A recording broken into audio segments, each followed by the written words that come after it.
Hello, and welcome to West Coast Blues History.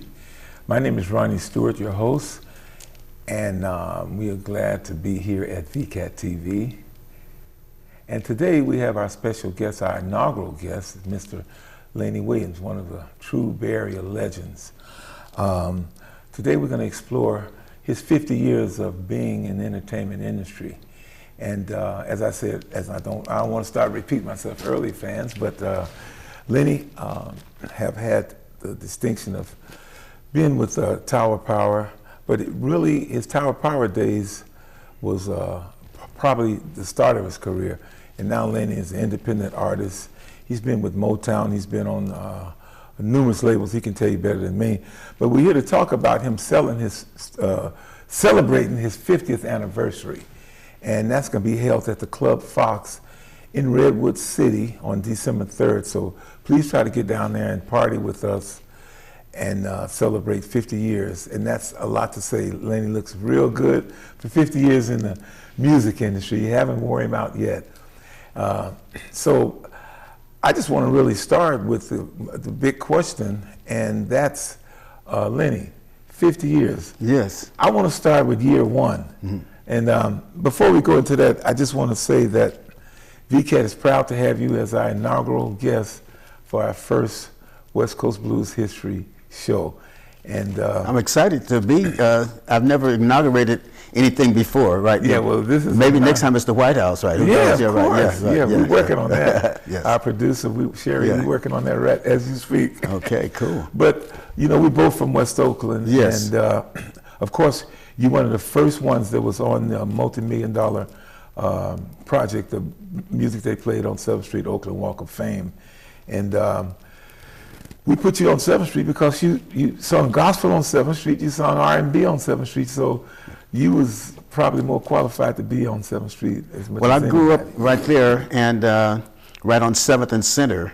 Mm-hmm. Went to Star Bethel Missionary Baptist Church and had a great time there. You know, my mom would shine me up on Sundays and I'd say my little speeches and be in the little choir, you know, when I was like 5 or 6 years old. You was in a choir that young? Yeah, right. I was in the choir. Matter of fact, Ray Williams, who's the pastor now over on at Morning Star Baptist Church, his family, his older sister, Rubenelle Williams, was the head of the choir, and we had a lady named Miss Cotton, who was the choir director. Rubenelle played for the little kids, and we'd sing songs, and so that's kind of where and then right down the street was KWBR, the radio station, which preceded KDIA. Right. And then the jocks would sit out front, you know, Rockin' Lucky and various jocks like that, and they'd be right in the window. So I had the gospel music, you know, on one corner, and in the middle of the street, you know, had all the blues and R&B. Yeah, right. I got to interject this. Yes. Duns Barksdale, who owned the Showcase and the Sportsman,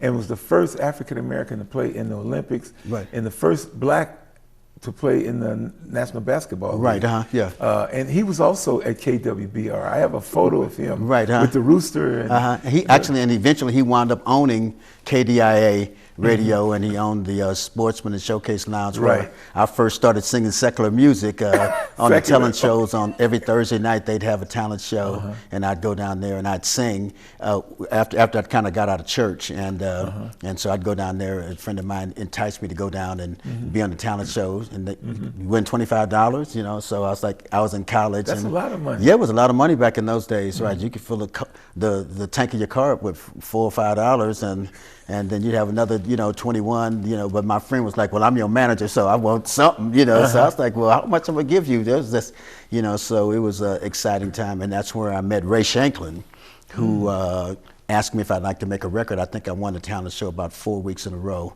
and then he happened to be there one night and asked me. Was Ray with Fantasy Records? He was with Fantasy Galaxy? Records, right, your Fantasy Galaxy Records. He was the A&R guy. Okay. And so he invited me over. Fantasy at that time was in San Francisco, and he invited me to come over. Yeah. Sal Vance. Yeah. Who also done Sal Vance, right? Yeah, did Amadeus and Cuckoo's Nest. He was a producer for that. Right. Discovered John Fogerty and Creedence Clearwater, and Roger Collins. She looking good and all those.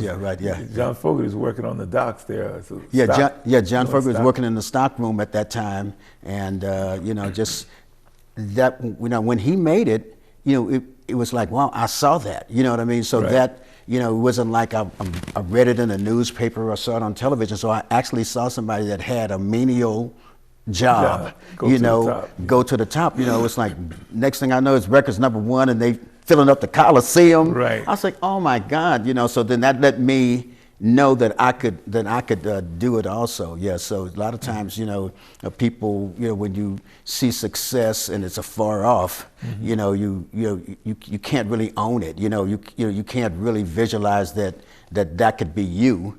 And Right. but when you see it, you know what I mean, and you know, like you go to school with Jim Hines or somebody like that, and you see Right. him, World you know, record holder. the world Yeah. record holder, Olympic the holder. fastest man in the world. You say, oh well, maybe you know, we eating the same greens, the same cornbread, Going to same Housewife Market. yeah, going to Housewives Market, Swan. Swans or something like that, and have the same coach. Maybe you know, I could do that too. And so that was a big inspiration for me. But yeah, 7th Street was the genesis of it all. You know, when my parents moved out here from Arkansas, and I came out, and you know, just being around that whole area, you know, and you know, and 7th Street was thriving at that time. You know, all the businesses were owned by Boxing African Americans, gyms and the pawn boxing gym. shops, The boxing gym clothing was right across the street from the church. You know, so boxing is my favorite sport. So it's Yeah. like, you know, the church right here in the middle of the block, the radio station, and then right across the street was the boxing gym. Speaking of boxing, did you box a little Golden Glove? I boxed a little bit, you know, you know, but I don't know. It's funny how when a new dance comes out, you know, and you're a kid, you don't go to school to learn it. You just, you know, you see everybody else doing it. The next thing you know, you just kind of pick it up by osmosis, right? And so it's the same thing with boxing. I used to go to the boxing gym and I just watch. And we watched the Gillette fights and stuff like that, the Friday night fights. And so I was in camp one time, and there was a guy was up in the ring, he had the gloves on, and said, who want to box him? Nobody would box. And I said, okay, I'll do it. And I don't know why I said that. And I got up there, and I knew what to do. I knew how to, you know, slip punches and, you know, roll with the punch and all that.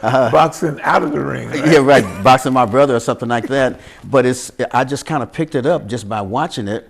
And, you know, I wound up, you know, being pretty good. You know, I won't say I was really good, but. But I remember one time I was young and you was boxing at the Oakland Auditorium. I saw you. I did box at the Oakland Auditorium. I was going down to the gym down there in Oakland. I think it was 11th or 12th Street boxing gym. And so Mr. Harper, you know, he was like ranked. I think he fought Archie Moore and people like that. And he was older. And so they had an exhibition. They said, well, you want to box him? And, you know, we raised the money for, I think it was for the senior citizen lady or something who was having a hard time. And then everybody was saying, well, when that bell rings, Mr. Harper going to forget that it's just an exhibition and he going to knock you out, right? And so I remember my wife was like, please, Mr. Harper, don't hurt him, you know.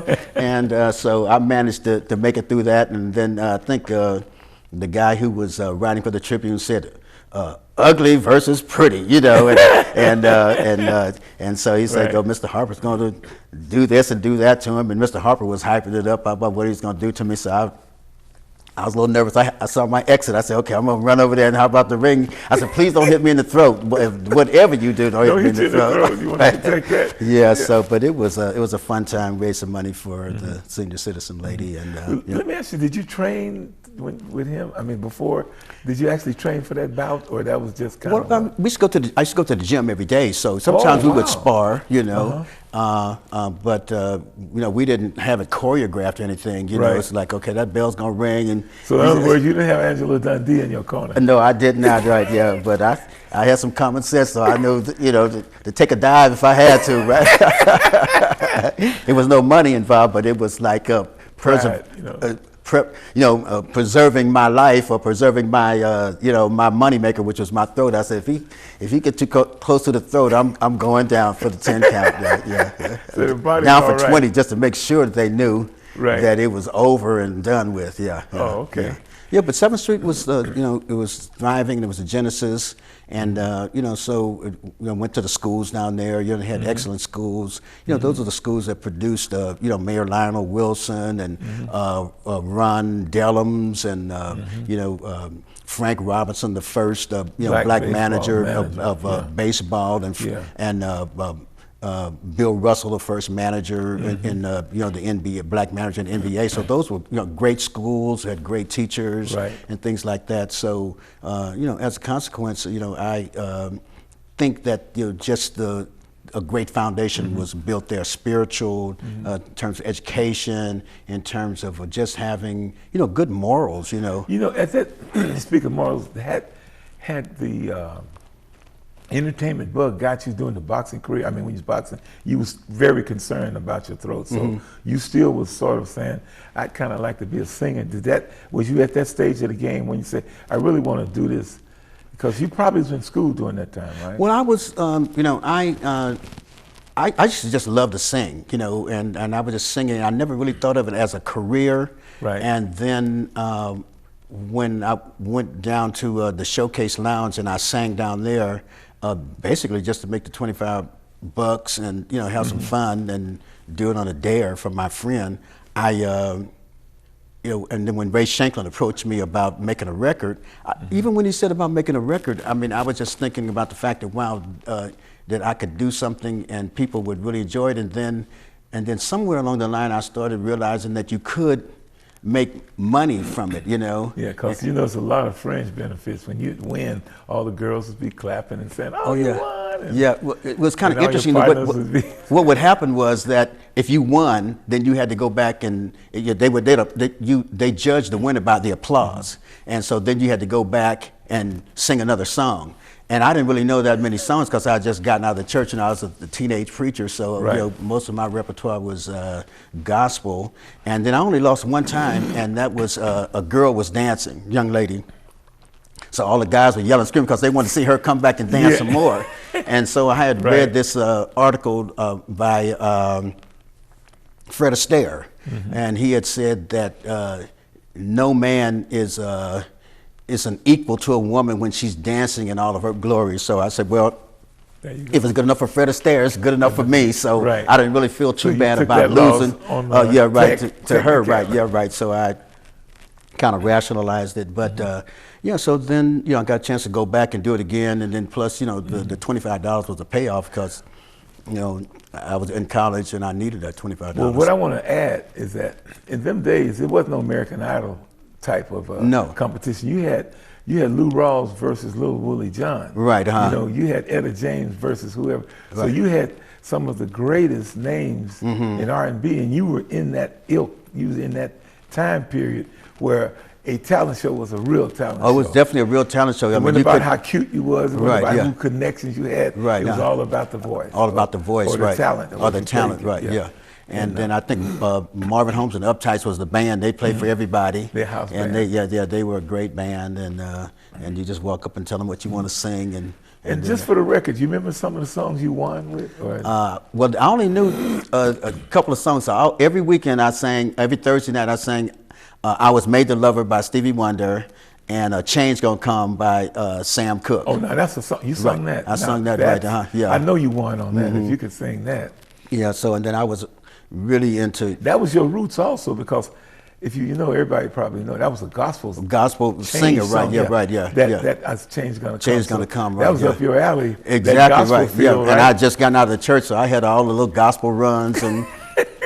And everything, funny, So I was that was a perfect song for me, right? It's like a pitch right over the plate, you know what I mean? It's like, man, I'm gonna hit a home run on that one. Yeah. And even today, singers don't tackle that song. That is a hard song. Al, someone was asking me, because I'm gonna do an album with or CD. Singing older songs. Someone said, well, when you sing that song, I said, well, Al Green did it recently, and I said, oh man, it's going to be kind of hard to, even get close to Al Green. He's such a phenomenal singer, and I haven't heard it. Oh man, it's unbelievable. He sang it also at the award show that they have, where they give out the highest award that a citizen can. I think it's kind of Medal of Honor. It's called the. It's put on by the White House. By the White House, right? It's called. It escapes me, but right, I think everybody. And he sang it. Oh man, it's just phenomenal. Yeah, right. Wow. I had the opportunity to do some shows with Al Green, and it's really interesting. A lot of promoters they don't want him to sing, all the gospel songs, because people, he's really famous for, his R&B music. But he demands, that if you want him, you know, you want to give You him do a certain if you amount want of- to give him that $200,000, you know what I mean, that he demands for a show, he has to sing some gospel. So he'll come out and he'll sing a gospel song, and the crowd is all into it, and then he'll sing another one. Then after a while, you can kind of feel the crowd getting a little antsy because they, you know, they want him to come on with the, you know, with the stuff that they, you know, that's been on the radio, and then he'll sing another song, just be defiant, you know. And he says, yeah, they tell me that I can't sing my gospel music, you know. And he says, spread the word. yeah, right. He said, but I'm gonna sing my gospel music. And then he says, because the Bible says, let in all things edify the Lord. He says, now we're gonna go back to 1971 and edify him. And then the crowd just goes crazy, yeah.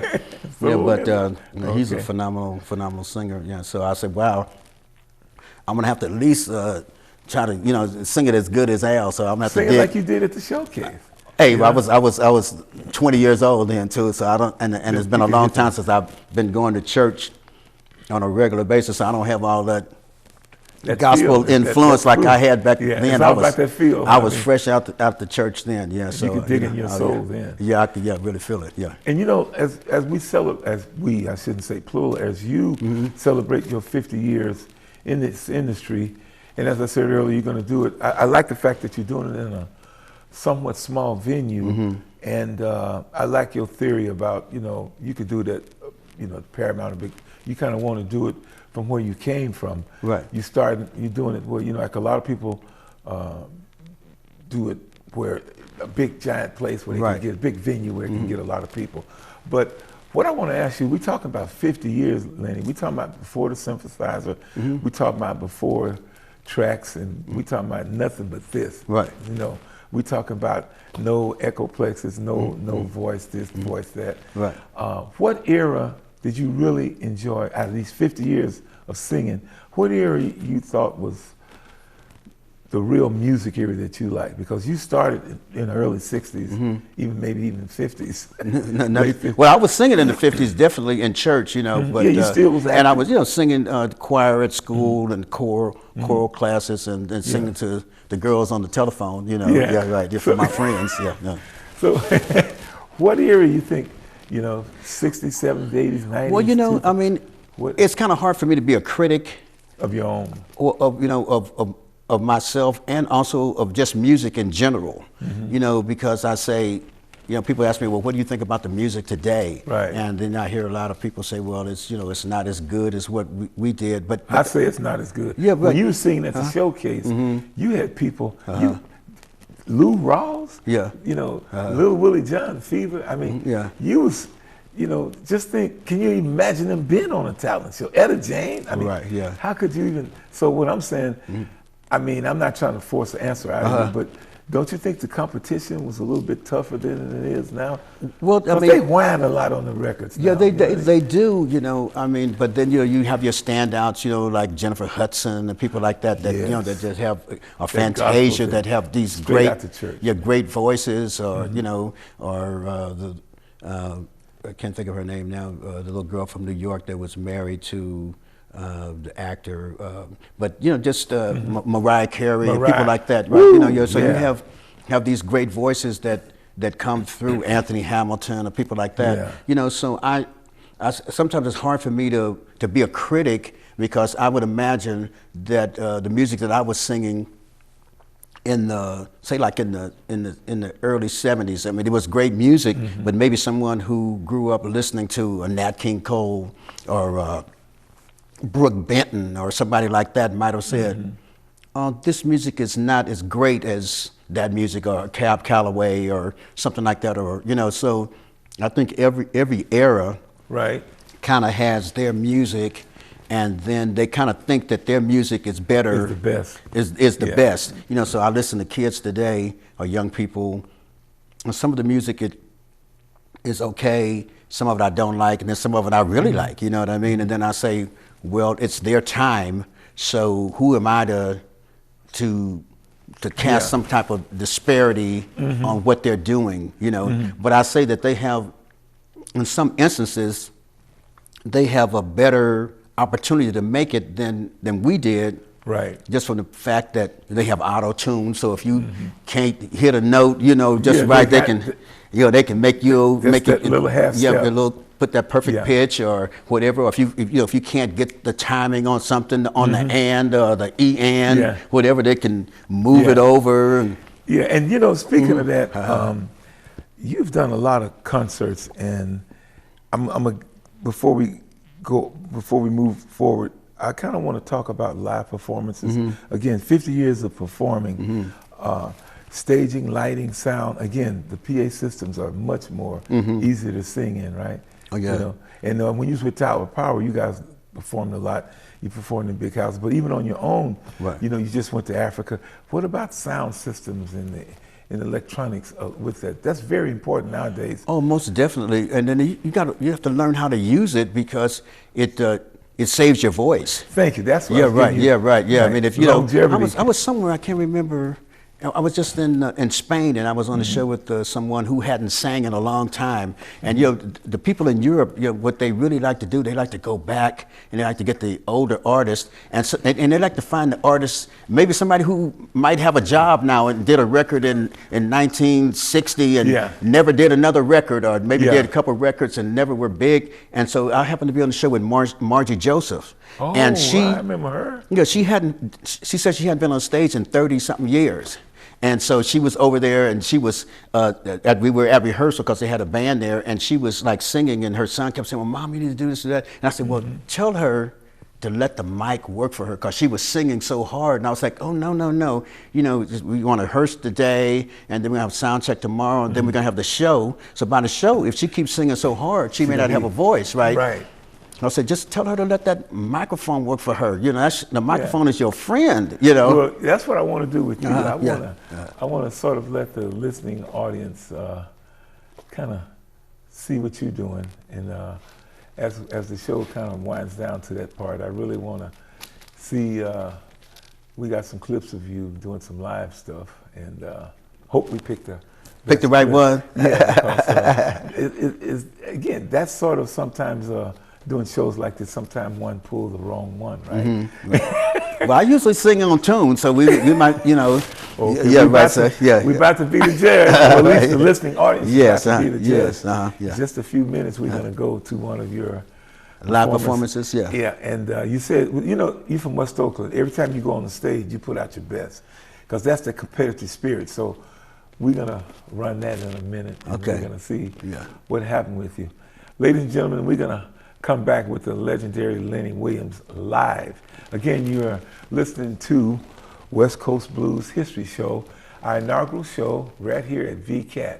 And we want to thank our special guest, and hopefully the clip we have, he'll be satisfied with it, because we're going to run it, Lenny. Girl, you know I love you, no matter what you do. And I hope you understand me. Every word I say is true, 'cause I love you. Baby, I'm thinking of you, trying to be more of a man for you. And I don't have much pretend. We gonna see it through. Come on, y'all. 'Cause I love you.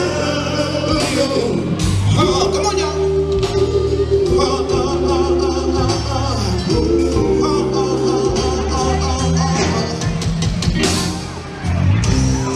Some men need lots of women.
Boy, Lenny, 'Cause I Love You. Yeah. That made me want to hug you. Stay back. Yeah, Lenny, right. boy, you put some stuff into that song. And that's, obviously it's your history-making song. It's the kind of brought you back out of retirement when Steve Harvey used that on King of Comedy. Kings of Comedy, right. Yeah, that was like a new Lenny. Yeah, I wrote that song with a good friend of mine, Michael Bennett, from Oakland. And was he a musician or a writer? A musician, right, yeah. Played guitar, piano, he danced, and his dad was a carpenter, and he used to work at my house, and he'd tell me that his son could write music, and I was like, yeah, I hear that all the time. All the time. So finally I relented and said, okay, bring him on over. And we used to write a lot of songs, and then one day he came over, and I didn't really feel like writing, and he said, well, what's the matter? I said, me and my girl kind of got into it. He said, well, let's write about it. So we sat down at the piano and came up with 'Cause I Love You, and it's just been a phenomenal song for me. Like you said, Steve Harvey talked about it in the Kings of Comedy, and I'd kind of been out of music for a little while. My music had slowed down, and then everybody wanted to find out who is Lenny Williams, where is he, and everything like that. And a lot of the younger people, and then Kanye West sampled it.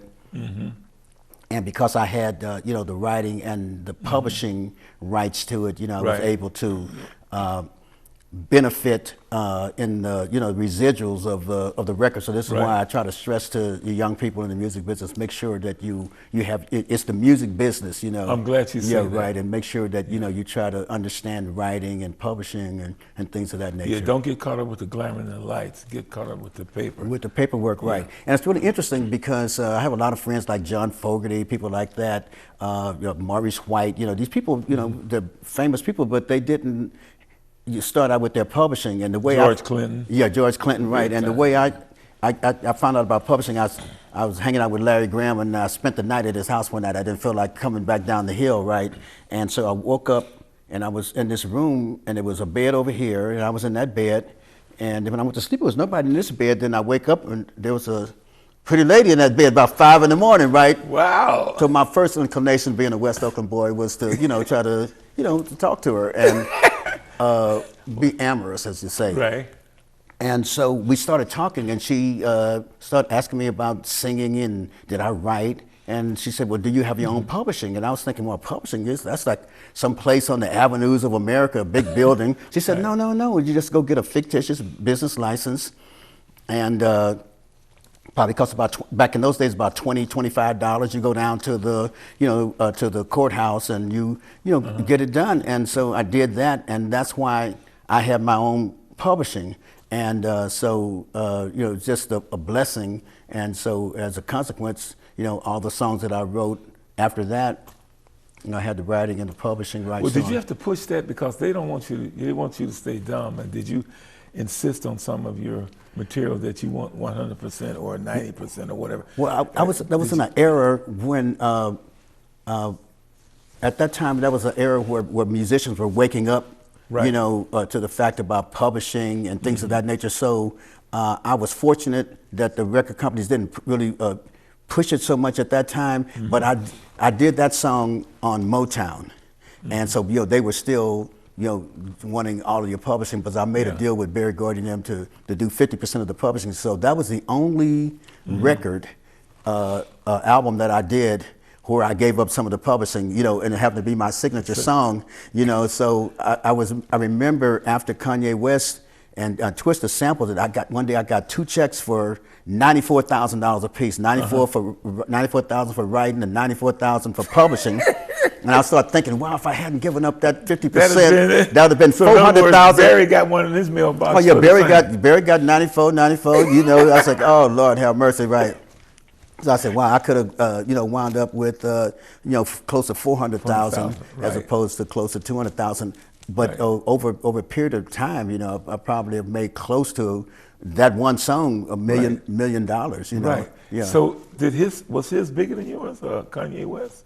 Actually, I got 77% of that song. Right. Yeah. Kanye was just kind of starting out, and then I had. It was early in his career. Yeah. Right. And I had EMI as the administrator, so they were they were handling the business Handling the there, money, right? getting your money. Yeah, right. And so exactly. And so they kind of put the pressure on Kanye, kind of twisted his arm and said, and so what those guys do, they have to do the record first. And so they kind of say, well, how much of the song did you use? And they had used so much of my music and was so identifiable with my song. We wound up with 77% of it. Yeah. Well, that's wonderful. You've been blessed all through a conversation. Beyond measure, I've been blessed, with my music. Because, I've never really had, I've had hit records, what we call records that have been played on the radio, turntable hits, but I've under my name. So Very Hard to Go with Tom Power was a legitimate hit record, right? Yeah. But Don't Make Me Wait for Love, that I did with Kenny G, was almost a hit record. It was like I think it didn't make the top 15, but maybe like 16 or 17. That's still good. But under my name, Lenny Williams, I've never really had a top 10 pop record. I've had top 10 R&B records. And so for me to be the type of artist that works every weekend if I want to, I can jump on a plane every weekend and go somewhere. It's just amazing that I work that much, but that 'Cause I Love You song is such a phenomenon. I can do blues shows, I can do pop shows. And to this day, I still hear it. And then I can, preachers want me to come to church and sing it in church. Yeah, right, What? yes, yeah. So what about your friend? Is he still around? Do he get? He passed away. Okay. He passed away, Michael Did he do a Bennett. split with you? Oh, yeah, right, yeah, he had 50% of the rights. So his family? Yeah, right, yeah, somebody- so, yeah, right, yeah. I think he wound up selling his part, right, yeah, it's a sad story, yeah, right. He wound up selling his percentage. Actually, he tried to sell it to me, but I refused to buy it, because I was like, well, taking advantage. I didn't want to take advantage of him at a low point, and I tried to talk him into not selling it, but I found out subsequently he did sell his part, yeah, and So you know what I want to do, because we're kind of winding down. I really want to go to the next track. And, okay. I'm gonna surprise you. I'm not gonna tell you what it is. Okay, cool. But I want the listening audience to tune in, really tune in now, because we're gonna go to that.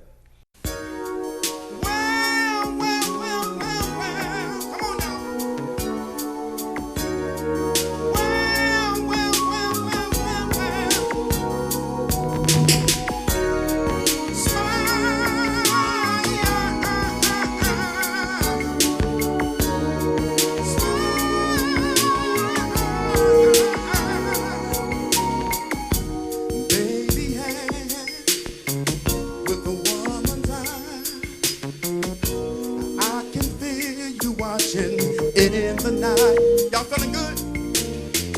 All along with me, and I'm waiting for the sunlight.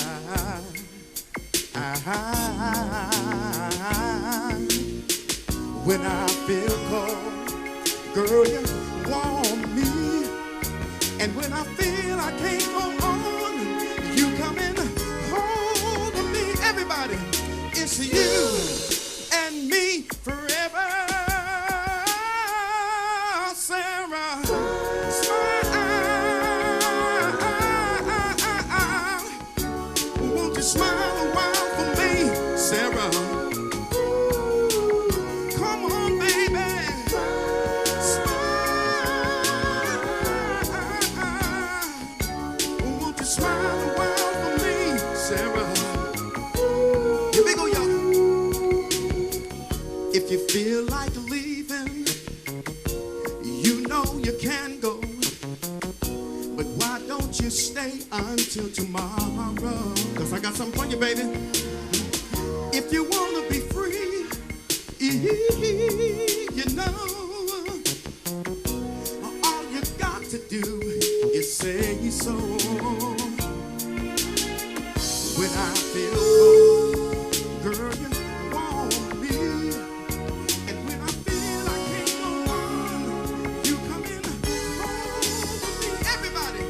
It's you, baby, and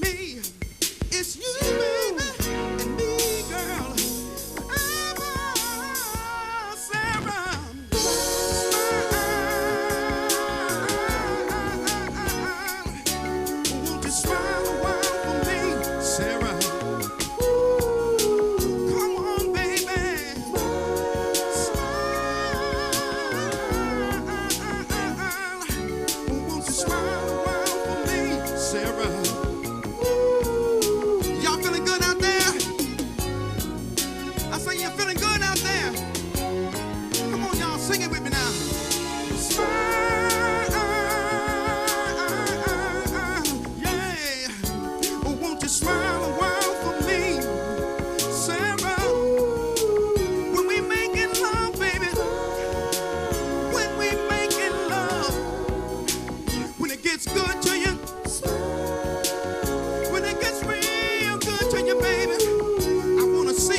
Lenny, I just want to say, listening audience, how did you guys like it?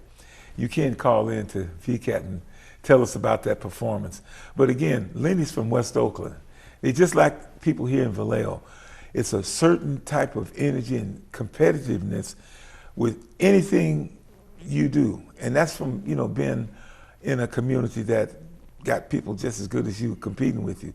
So Vallejo, West Oakland, Los Angeles, Watts, New York, Harlem, it's just that competitiveness in the low-income neighborhood. Would you agree with me, Lenny? Because everything you do, you come from a heartfelt, a real, selling that emotion, as producers always tell you.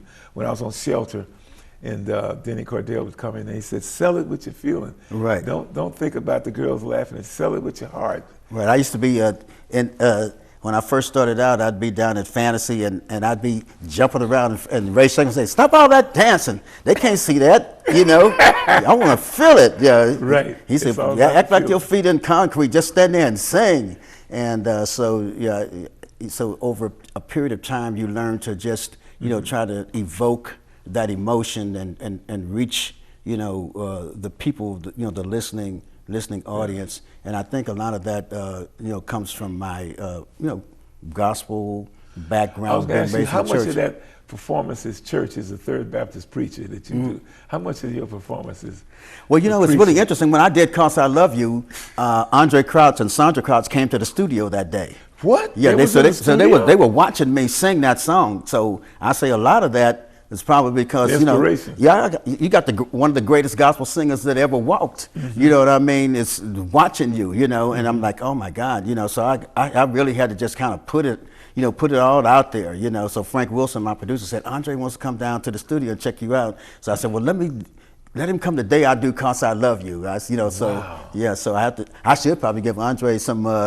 royalties. I said, because he, inspiration. Huh? Yeah, right. Inspiration royalties. He inspired me. Him and Sandra, his twin sister. That's unbelievable. I mean, I was looking at the clips we played today, and you're consistent. And in the times that I've worked with you and been on shows with you, you're consistent, and that's the key from what I'm finding. That's the hallmark of performances. Being consistent. Right. Consistent. Floyd Mayweather said something, and he said he considered himself the best athlete of all athletes, whether they played football, baseball, or whatever. And he said, because I can't have a bad night. He said, a batter can strike out, a quarterback can throw an interception. Yes, yeah. He said, but if I do that, I'm getting knocked out, and that's it, And so the same thing with a performer. You really can't have a bad performance, because if you do, you got, whatever. If it's you at a club and it's 100 people, or you at a big hall and you've got 4,000 or 5,000 people, and they walk away and say, wow, it was a messed up show. Right. So you don't want that. So you have to be consistent, have to be on your game. You have to be quiet during the day. Yeah, it's funny. I came over to your house about a month ago. I don't know if it was Rick Stevens' funeral, maybe. Right. But you said, I got a cold. I've been kind of sick, but I'm sure your performance was just the fans didn't know. You were still Lenny Williams. You didn't come up to the mic and say, I got a cold, ladies and gentlemen. No, you never want to tell anybody about it. Yeah, you never want to tell anybody about it, because then that way they're going to be focused in on it, So, I see some performers, oh, this sound system is terrible, and you got to, it's like you never want to accentuate the negative. Right. You always want to be positive. And so, it's like, hey, you just pull out all the stops, It's like people say, well, what works for your voice? I say, well, I don't know, because I gargle with salt and water and vinegar, and I do voice exercises, and I do this and I do that. So lemons. I say, so I don't know what works, but it's been working for 50 years. And so, do my voice exercises every day. You just said that, and we're wrapping up here, but I want to say, we're going to be celebrating your 50 years in the music business, and it's going to be at the Club Fox in Redwood City. Yes. And it's a fundraiser for Mr. Patrick's blues festival he do. So, and you sticking to the whole adage of I started in a club and I want to, celebrate in a club. Oh, so most definitely, up close and personal. At the Paramount, you could have done it. But I just want to say you're listening to VCAT TV. I'm Ronnie Stewart, your host, and my show, West Coast Blues History. And you fans, come out and support us. And, you know, let's go out with our Don't Know It's Your Mama. Okay. We can put that up and go out with that. Didn't know it was your mama. Yeah. I'm sorry I didn't know it was your mama. Are you really sorry, Lenny? Well, I had to say that for sure, right? You know, sometimes you have to apologize for something that you really don't want to apologize for, but you will. Yes, right. Will. Yes. So I want to tell everybody, please donate. Please help keep us alive. Send in your donations. Join. Again, you listen to VCAT TV right here in Vallejo, California, and we are broke and bomb and begging, but we got Lenny here, and this is our inaugural show. Thank you very much for listening, and I didn't know it was your mama. Let's listen to that on the way out. Thank you, sir. Normally, I'm gonna do something I normally do. We have a bumper song, our theme song, but we can go out. I didn't know it was your mama. We're asking the fans to call in and tell us how you liked our inaugural show, and when you call in, have your credit card ready to give. You know, James Brown say, please, please, please. Here we go, y'all. She walked in the club, real short skirt, low-cut blouse, perfume smelling real loud, red lipstick, long, long, long fingernails. She got on the dance floor, started shaking her tail. We started to dance, she invited me to her place. Soon as we got there, she started kissing my face. Now I'm just a man, I couldn't resist. I never thought it would turn out like this. Oh, I didn't know it was your mama. She looked so young. She kept on showing me that ring in her tongue. Come on, y'all. I'm sorry, I didn't know it was your mama. Oh, I'm sorry, I didn't know it was your mama. Look at here, y'all. She was dancing like the girls in the video, bending all over, touching her toes. She was doing the Tootsie Roll. I hate to tell you, your mama was working that pole. She was shaking to the left, she was shaking to the right. Your mama shook that big thing of hers all night. Now I'm just a man, I couldn't resist. I never thought it would turn out like this. Oh, I didn't know it was your mama. She looked so young. She kept on showing me that ring in her tongue. Come on, y'all. I'm sorry, I didn't know it was your mama. Let me hear you sing it now. Oh, I'm sorry, I didn't know it was your mama. Hey, I'm sorry, I didn't know it was your mama. Oh, I'm sorry, I didn't know it was your mama. Look at here, y'all. Now your mama's sexy, sexy as can be. Yes, I did your mama, but she also did me. Now I don't mean no disrespect, but look at this hickey your mama put on my neck. Hey, I'm sorry, come on y'all, I didn't know it was your mama. Oh, I'm sorry, I didn't know it was your mama. Hey, I'm sorry, I didn't know it was your mama. Oh, I'm sorry, I didn't know it was your mama. Look at here, y'all. It was dark in that place. She kept kissing my face. So dark I could not see. Please don't be mad at me. Her kisses made me weak. Your mama's such a freak. I tried to resist. Didn't know it was gonna turn out like this. Hey, I'm sorry. Didn't know it was your mama. Let me hear y'all sing it now. Come on, y'all. I'm sorry. I didn't know it was your mama. All the sexy mamas, put your hands.